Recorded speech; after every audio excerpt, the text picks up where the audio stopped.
gaming isn't getting worse. We're just getting older. I want to start with a question. When was the last time you truly felt the magic of a video game?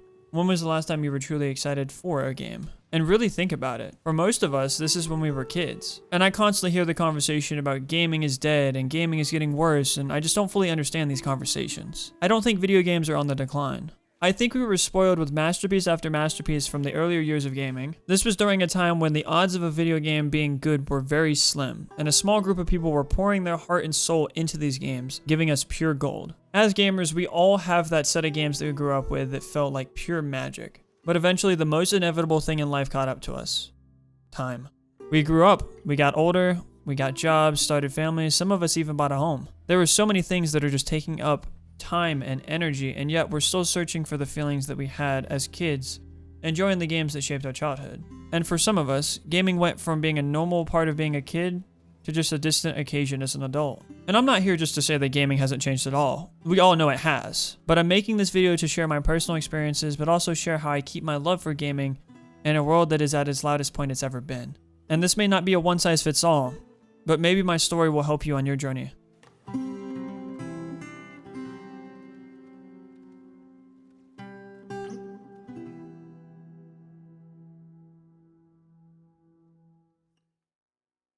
So let me give you a little bit of my backstory.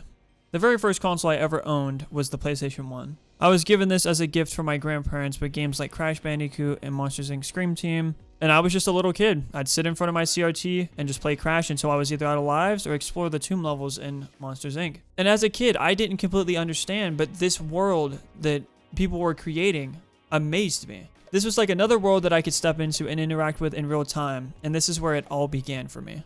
A few years later, in 2007, I got a PlayStation 2, and this world that I had been exploring had expanded even more. I got to play games like God of War, Sly Cooper, Resident Evil 4, and countless others, and we all know that the PlayStation 2 has countless masterpiece games. I played the PlayStation 2 so much that it became one of my favorite consoles of all time, and this was right next to the Nintendo Wii, which in 2009, my dad introduced me and my brother to Nintendo, leading us to find some of the most magical games I've had ever played. I ended up getting a Wii for my birthday, and then Christmas of 2010, we got more games that solidified the love for Nintendo. Me and my brother would play games like Mario Kart Wii, Super Mario Galaxy, Lego Indiana Jones, and many more. And these games had such an energy to them, so much soul, and that you just couldn't help be sucked into them for hours, completely losing track of reality.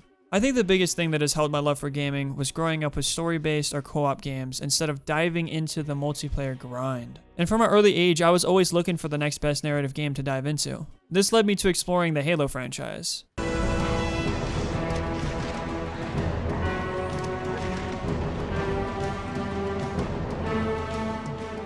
I mainly played Halo 3 and Halo Reach, and to this day, Reach has one of the best stories in the entire Halo franchise. My brother and I would play these games with my cousins in the earlier days of the Xbox 360, and every time we would get together to hang out, we would pull all-nighters and just play Halo. We would pull all-nighters almost every single time we got to hang out with our cousins. Pizza and Halo, these were always the highlights of the weekend. I will always remember us messing around in Forge. We would build these big elaborate bases, and we would battle each other to defend our bases. Countless times. These times were filled with endless laughs and even some arguments amongst us. But at the end of the day, we would always have fun, and I will forever cherish these times.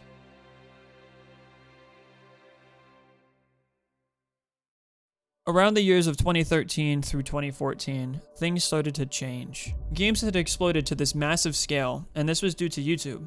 YouTube had been growing as a video platform since 2009, and gaming was one of the biggest types of content that was posted besides comedy skits. YouTube was one of the first resources that gave people access to countless videos based on their favorite games or even new games that they had never seen before. And me being young, I was instantly hooked. And during these years, I had found so many games through Let's Plays, and the one Let's Play that I distinctly remember was watching PewDiePie play The Last of Us around the age of 11 or 12 or so. And that game was something else. Something about it just itched that part of my brain. I would go to school and talk to the kids at school about the game, and some of them would honestly look at me like I was crazy, like I was insane. But I was just looking for somebody to talk to about these games and the videos I was watching. I was obsessed. And this is why I love YouTube so much. And this is where I started wanting to make YouTube videos to share my love of gaming with the world. With the rise of YouTube and other social medias, this was the first major shift in gaming. In this newer gaming space, more and more money was being thrown into the space, and the demand for gaming content was at an all-time high. With more and more videos promoting new games came more and more negativity. And this was towards the communities of these games or just gaming titles as a whole. You know, and if somebody didn't like the game, they sure as hell made sure that you knew they didn't like the game. And back in these earlier years, this was manageable. You know, you could just read the comment and disregard it. But inevitably, this practice has grown into a unbearably toxic and quite annoying normality. Another practice that built off these times were paid DLCs or paid content. And I have no problem with paid DLC that builds value to the experience. But looking at what we have now, I hate to see the 180th battle pass that just vomits out skins and cosmetics. Just pointless shit that you'll buy and you'll never get anything out of other than a shiny new skin for a couple days. And then later, it's just on to the next. These are the things in gaming that we could do without and ultimately have changed gaming. But big picture, I've been able to overlook these practices and I don't really spend money on games unless it's, you know, a deluxe edition or something like that. I also don't engage in toxic arguments about why a certain game is a masterpiece and no one is allowed to disagree.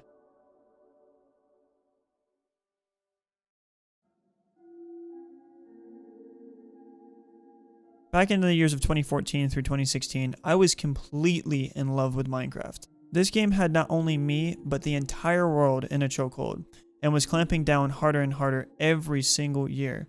Anytime I think about Minecraft, it takes me back to cold summer nights where I would play Minecraft until the sun came up with my brothers and cousins. This was another game that we were able to bond on and would play for hours and hours and hours. Once again, countless all-nighters, probably playing the game when we shouldn't even be awake. And with all these hours, I would put this into building whatever my childish mind could come up with. Whether it was creative, survival, you name it. I also remember when I had access to a PC, I would research ways to get Minecraft for free, just so that I could start playing the game on PC and building another world, just to build, once again, whatever I could come up with.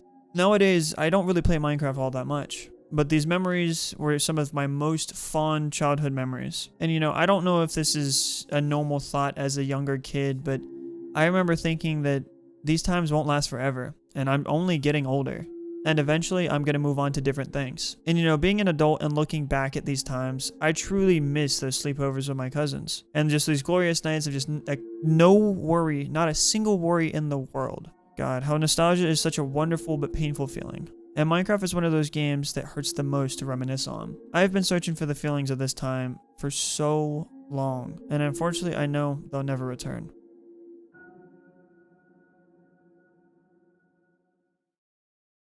And finally, the year of the PlayStation 4.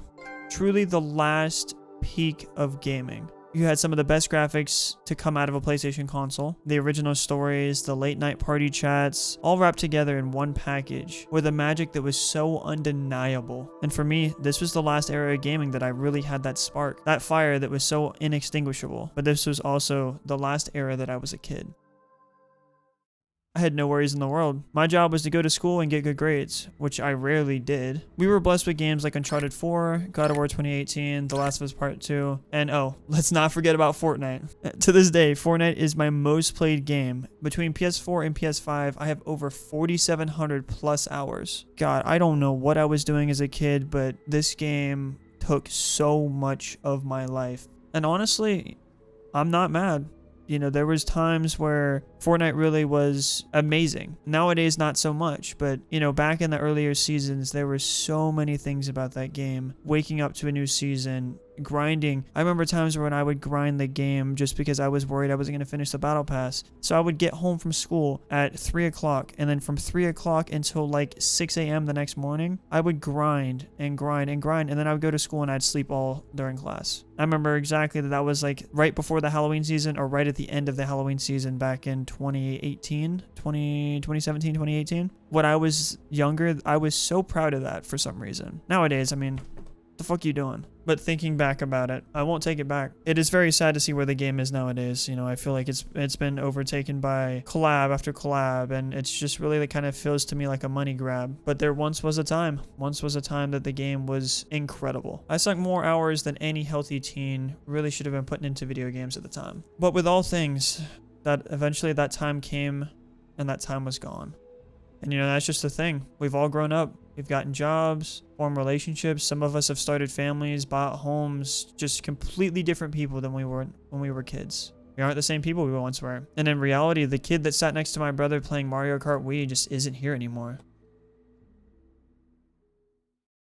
But that might not be the best way to look at it. It's my job to keep that kid deep down alive. I have grown up, but that kid was once me. And in my experience, I've been doing a lot of self-work and forming healthy habits in my adult life, separate from gaming, but also as a gamer. Things like forming healthy habits and not spending 18 hours a day playing whatever game I'm sinking myself into. Nowadays, you know, I've got a full-time job. With a full-time job, I've had to take a step back. Like, I don't get to play games as much as I used to. But I think that's what it is. I don't get to play games as much as I used to. But that builds excitement. That builds the drive to whenever a new game comes out, I'm super excited to play it. And yeah, you know, I stream 3 days a week. So I roughly play maybe 12 hours of games a week. If I'm, you know, decide to play something outside of streaming, that's a different story. But on average, about 8 to 12 hours a week, I'm excited. I think it's one of those things where I'm not telling you to take a step back and not play games as much. Play as much as you want. Play as much as to your heart's content. But I find myself not playing so much to the point where there's no excitement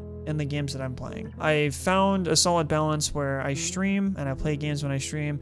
And sometimes whenever I get some extra free time, I'll play a game off stream. But I still thoroughly enjoy gaming. Whether I'm playing like a brand new AAA title or I'm revisiting a childhood classic, I still enjoy myself as much as I can. And to me, that is one of the greatest feelings. And I really consider myself lucky because I've heard a lot of people talk about how they've fallen out of love with gaming and gaming just isn't the same for them. And to that, I really say, maybe take a step back. Take a step away from what's normal and explore. Allow yourself to tap into the childhood curiosity from when we used to enjoy gaming so much. You know, maybe try a new series or a different type of game that you never thought you would even try before. Find yourself a game that builds that value for you. A game that's not trying to sell you something like a shiny new skin or some weapon or something. You've got to try something different. You can't continue to do the same thing and expect different results. And you know, Call of Duty will be there, even as bad as it is. So just keep an open mind and enjoy yourself. Let that kid out to play. Maybe that magic isn't gone. We just have to make room for it.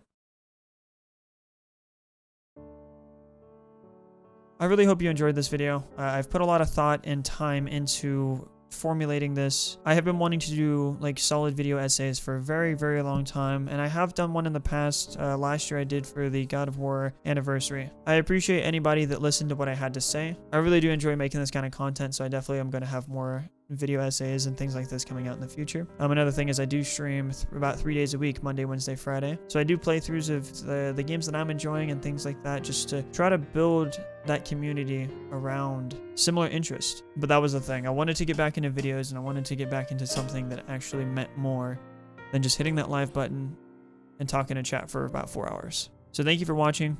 Hit that subscribe button, leave a like if you did enjoy this video. It does help out tremendously. And until the next one.